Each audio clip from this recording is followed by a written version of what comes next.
Salut à tous. Alors aujourd'hui je vous retrouve dans une nouvelle vidéo. Je pense que vous aurez vu qu'on filme pas pareil que d'habitude. C'est la première fois que je filme comme ça et aujourd'hui je filme une vidéo un petit peu particulière. Je sais que tout le monde dit ça. Je filme un Get Ready With Me et c'est particulier dans le sens où, je sais pas si vous avez remarqué, mais je ressemble à peu près à une morue échouée actuellement puisque mes cheveux sont à moitié blancs, c'est normal, ils sont crades donc du coup j'ai mis du shampoing sec. Je vais du coup vous filmer mon Get Ready With Me, j'ai maquillé avec vous etc. Je fais un truc bizarre aujourd'hui puisque je vais manger avec vous. Là j'ai pris mon petit déjeuner, j'ai fait des petites baguettes pâte tartinée au chocolat blanc et au nougat, c'est délicieux. Mon petit jus d'orange, je ne fais jamais ça, mais en fait là je me préparais pour le boulot, je me suis dit que ce serait pas mal de vous filmer ça comme ça. On filme pas pareil puisque là je vous filme dans le miroir de ma coiffeuse, ce qui est pas mal. Du coup j'espère que je vous regarde, je sais pas trop regarder, du coup c'est voilà, j'espère que ça va. On va y arriver. Alors donc ça va. En fait dans le miroir ça me paraît très clair mais là j'ai l'impression que ça va presque. Je pense que je vais utiliser cette petite palette-ci aujourd'hui. C'est une des petites palettes Ultimate Edit et là c'est la teinte H. C'est comme ça, cette teinte un petit peu froide. J'utilise pas souvent ce genre de teinte. J'ai souvent des make-up bleus mais j'utilise pas souvent ce genre de teinte un petit peu, vous voyez, genre gris etc. Je vais croquer un morceau parce que j'ai faim, sorry. Alors pour commencer je vais faire mes sourcils et pour ça j'ai des produits que vous avez jamais vus puisque c'est des nouveautés, je m'en suis déjà servi une ou deux fois. C'est le Brow Hero de chez Catrice, c'est le 2 en 1 Brow Pomade Camouflage Waterproof. Donc en fait dedans ça se présente comme ça, vous avez une partie pommade à sourcils et une partie concealer normalement, enfin pour nettoyer un petit peu du sourcil. Je suis pas très fan de la partie concealer parce que là bon j'ai la teinte plus foncée donc je peux comprendre que la partie concealer soit un peu foncée. Et j'avais aussi pris la teinte un peu plus claire parce que j'avais peur que ça soit un peu rouge et justement que la partie concealer soit un peu foncée. Le pommade il ressemble à ça, je vais les mettre l'un à côté de l'autre, je sais pas si vous allez voir une réelle différence, mais la partie pommade est vraiment plus claire. Ça fonctionne quand même vachement bien quand je vais faire des sourcils un peu plus naturels que mes sourcils super intenses comme je fais d'habitude, mais la partie anti-cerne elle est quand même méga foncée. Enfin... Donc aujourd'hui on va se concentrer d'utiliser la pommade et j'utilise mon petit pinceau de chez NYX pour faire ça comme je fais d'habitude. C'est une pommade qui a une texture de pommade classique, un petit peu crémeuse, pas trop sèche mais pas trop crémeuse non plus.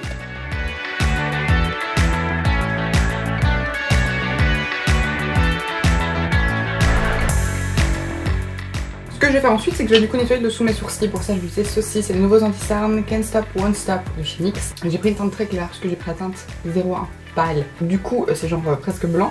De base quand j'ai choisi je me suis dit ouais mais le Shape Tape il est super clair donc je peux aller avec une teinte vraiment claire pour faire un peu le même style. Sauf que là j'ai quand même pris vachement plus blanc, mais c'est pas grave parce qu'au final je trouve que le Shape Tape illumine plus autant que ce que j'aime. Pour faire ça j'utilise mon habituel pinceau Morphe en poil synthétique comme ça, plat, vraiment tout ce qu'il y a de plus simple.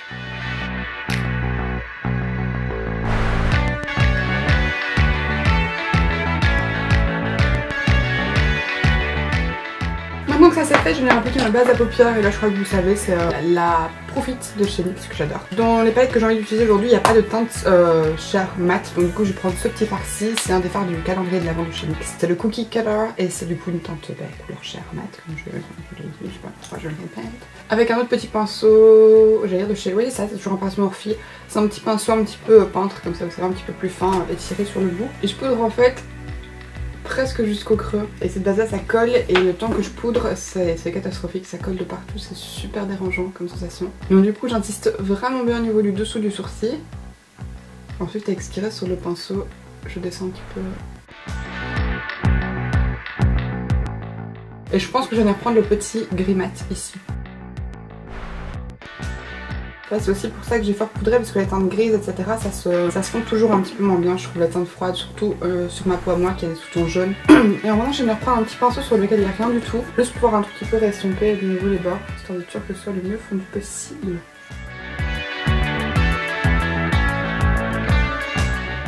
Toujours dans la même palette, je crois que je vais venir prendre le fard un petit peu aubergine qui est juste là. Franchement, petit détail, les fards ils sont pas du tout poudreux. Il n'y a pas du tout de cakeback dans le fard, ça c'est bien. Parce que ces derniers temps, franchement, j'ai pas utilisé beaucoup de fards qui ne faisaient pas de cakeback. Alors, du cakeback en fait, c'est quand vous prenez le fard et que ça poudre partout dans le fard même en fait. Que le fard est assez volatile tout simplement. Donc là, j'en passe simplement dans le creux et au niveau du coin externe. Et ensuite, une fois que ça c'est fait, je viens à nouveau réestomper. On voit presque plus le gris en fait. J'ai un petit peu tout recouvert du violet, mais c'est pas grave. Alors vous allez vous dire que vous voyez toujours la même chose mais finalement je vais quand même faire un cut de cuisse, voilà pourquoi pas. Donc du coup pour ça je vais reprendre le même anti-cerne de chez NYX, le Can't Stop Won't Stop, donc toujours dans la teinte 01 pâle. Et mon même pinceau lequel j'ai nettoyé le dessous de mon sourcil, voilà je fais ma technique de cut de cuisse comme je fais ces derniers temps. Du coup maintenant ce que je vais faire c'est que je vais prendre un petit peu du gris et du violet sur mon pinceau et je vais venir un tout petit peu fondre avec l'anti-cerne. Histoire que le fondu soit quand même un petit peu correct et joli. Et ensuite, je crois que je vais bien mettre ce fard argenté ici, sur la paupière. Donc je vais d'abord essayer de l'appliquer au pinceau, même si j'ai un petit doute que ça fonctionne. Confirmation, ça ne fonctionne pas. Je le prends de doigt, alors par contre c'est foncé.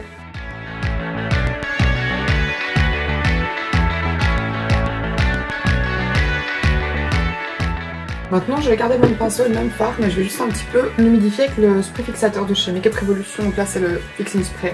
Et je vais venir remettre du coup du fard humidifié.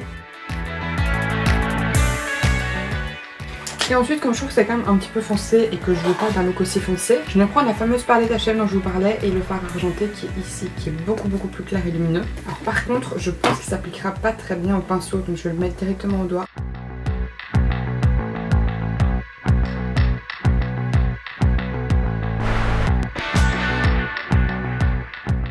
Alors je sais pas si vous voyez une grosse différence, c'est un tout petit peu éclairci mais ça a surtout donné plus de dimension puisque ce fard là est comme un petit peu pailleté. Et alors par contre j'étais très mauvaise langue puisque ça s'applique très bien au pinceau. Je vais juste là le gros du travail au doigt, ça va plus vite quand même. Et ensuite toujours avec mon pinceau NYX, je vais reprendre le fard violet que je vais venir légèrement tapoter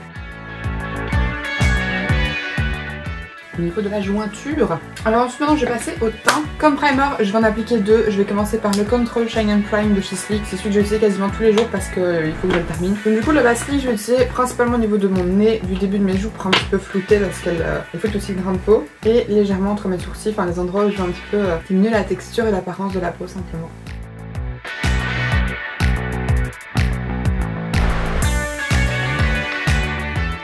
Et ensuite après ça je vais me prendre mon primer là, le Beauty Protective Primer, c'était le primer noir là de chez Primark. Un peu près même zone en fait, par exemple ici au niveau des ailes du nez parce que c'est une zone où j'ai la peau un petit peu sèche quand même. Je vais commencer à travailler mes produits sur mon teint avec une éponge, mais en ce moment j'aime quand même bien terminer au pinceau parce que je trouve qu'à l'éponge c'est pas ouf. Du coup, généralement, je viens d'appliquer que ce pinceau-ci, je commence à l'éponge et si je vois que ça s'applique pas bien, je vais avec le Round Foundation Brush de chez Planet Parfum de la gamme Close. Sachez que chez NYX, ils en sortent un très similaire avec la gamme Can't Stop Won't Stop. C'est des pinceaux vraiment très dansants. Et en fait, c'est vraiment un pinceau avec lequel c'est hyper intéressant d'étaler la matière en fait. Et je trouve que ça applique très bien, ça fond bien dans la peau. Voilà. Donc, pour ça, j'ai cette teinte-ci. Par contre, ça va être un peu foncé, c'est la teinte Medium Olive. Donc, ce que je vais faire, c'est que je vais en prendre sur le dos de ma main. Et je vais prendre un petit peu des petites gouttes éclaircissantes de chez The Body Shop. Je vais y arriver. Mon avantage, c'est quand je serai blondée, ce sera toujours la bonne teinte. Hein. Et je vais venir mélanger ça. Je vais déjà essayer comme ça et je vais voir s'il faut que j'éclaircisse encore un peu. Au passage, je vous ai pas dit la petite éponge que j'utilise, c'est une petite éponge d'un kit de chez H&M qui est très bien. C'est un petit peu plus ferme qu'un Beauty Blender, mais c'est pas horrible question fermeté, c'est très correct.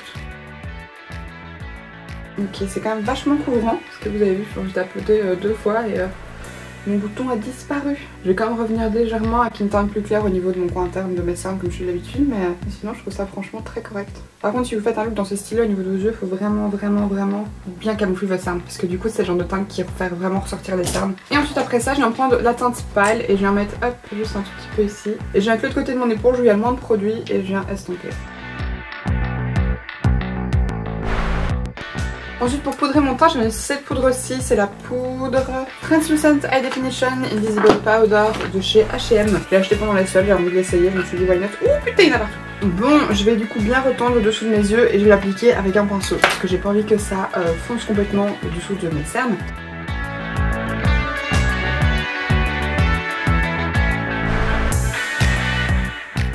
Je pense que je vais prendre cette poudre-ci pour le reste de mon teint. Oh, c'est quand même un peu cakey. Hein. Tant pis, je vais le faire quand même pour dire de ne pas laisser sur tout le teint parce que je l'ai pas encore fait parce que c'est assez récente.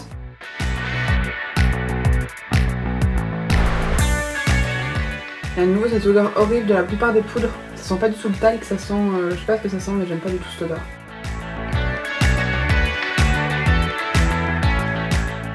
J'ai pas l'impression qu'il y a un flashback. Je vais quand même vérifier pour être sûre.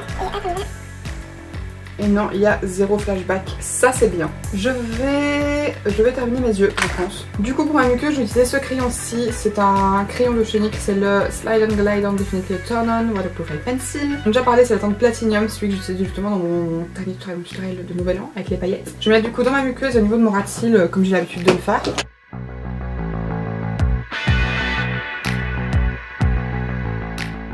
Et ensuite je laisse tomber ça avec mon petit pinceau carré, là aussi comme d'habitude de chez Morphe. Et ensuite je reprends ma palette NYX et je viens prendre le fard argenté un peu plus foncé que j'avais mis sur ma paupière. Et je viens l'appliquer presque tout le long en fait, je laisse juste un tout petit peu du coin externe libre. Et ensuite avec mon petit pinceau NYX, j'ai un tout petit peu estompé. Et ensuite je viens prendre un mélange du violet et du gris pour mettre au niveau du coin externe. Et je viens estomper ça sous le gris aussi.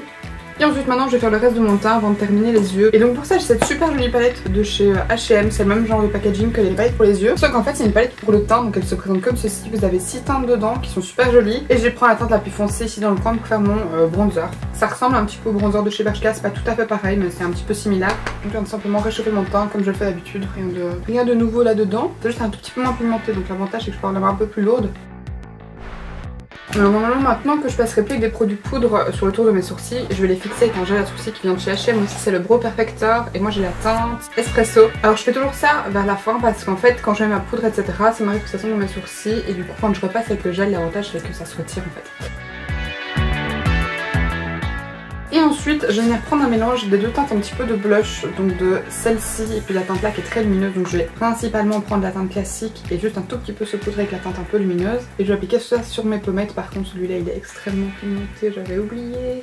Avec ce qui reste je vais venir un petit peu tapoter sur le bout de mon nez. Alors ensuite je vais terminer mes yeux et après ça je passerai à l'highlighter parce que c'est ma partie préférée, donc je la fais toujours en dernier avec les lèvres. Alors pour mes cils je crois pas que je vais aller comme une dingo parce que je pense que je vais appliquer une petite paire de faux cils assez naturels de chez H&M par dessus, comme ça un look assez chargé, je pense que ça donnera mieux. Je vais d'abord appliquer mon mascara et ensuite je verrai si j'estime en avoir besoin. Ok, alors comme vous le voyez, j'ai mis mon mascara, appliqué mes faux cils, j'ai un petit peu fait mes cheveux, j'ai attaché ma frange parce que là c'était trop compliqué. Hier j'avais fait des boucles et tout donc mes cheveux ressemblent pas à grand chose mais c'est pas grave. Les faux cils, je sais pas si vous voyez mais ils font quand même très naturels, franchement c'est très soft. Vous voyez, c'est vraiment, on dirait presque pas que j'en ai mis. Je vais juste mettre un petit peu de crayon noir dans la muqueuse. Alors comme highlighter, je vais venir appliquer celui de la palette de chez H&M, donc la première teinte ici parce que c'est la plus pigmentée. Pour ça je vais utiliser le pinceau de chez Morphe, celui que j'utilise actuellement, c'est vraiment un pinceau pour les yeux mais je l'adore pour les highlighters, je trouve qu'il la forme parfaite. Et ensuite par dessus je vais appliquer le Fenty Beauty, donc celui-ci c'est le How Many Carats Diamond Bomb. Celui-là en fait je trouve qu'il fait un effet pailleté et pas un effet highlight, donc du coup j'aime bien l'utiliser comme topper. Ça fait un joli effet mais pas tout seul, je trouve qu'il fait vraiment trop de paillettes en fait. Et pas vraiment l'aspect un petit peu peau humide presque, parce que moi c'est ce que j'aime un peu, l'aspect peau mouillée, ça va être presque métallique comme ça. Maintenant je vais appliquer du setting spray, donc pour ça je vais utiliser celui de chez Morphe. Et alors pendant que ça prend, je vais appliquer mon rouge à lèvres et aujourd'hui j'ai envie de mettre le Swig de chez MAC. C'est un tout nouveau que je viens d'acheter, je n'ai pas encore eu l'occasion de le porter. Alors, par contre je pensais qu'il serait beaucoup plus brun, c'est vraiment un rosé. Enfin je le savais en le mettant aujourd'hui mais je pensais en l'achetant qu'il serait plus brun. Donc du coup je vais encore vous zoomer un tout petit peu pour vous montrer le résultat final. J'espère en tout cas sincèrement que la vidéo vous aura plu. Si vous avez bienvenue, n'hésitez pas à la liker et à vous abonner en cliquant juste ici en dessous si ce n'est pas encore fait. Et puis quant à moi d'ici la prochaine, je vous fais d'énormes bisous.